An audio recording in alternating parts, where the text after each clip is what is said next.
Ito ang mga nuts na traditionally laging present kapag Ramadan dito sa Egypt. Prawns, pistachio, almond,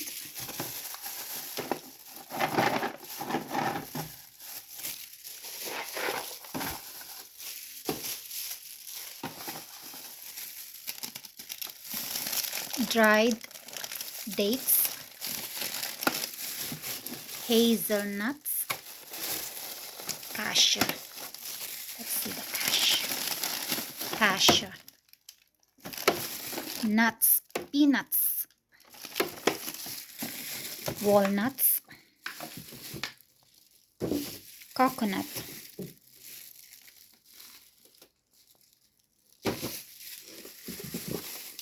raisins,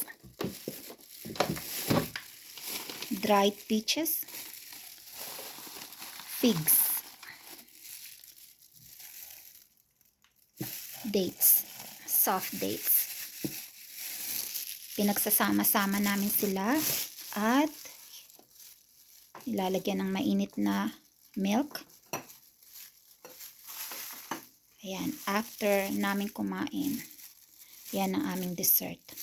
At yung iba, sinasama siya sa paggawa ng kunapa or ataya. Yan. Hindi sila nawawala. Every Ramadan nandyan sila.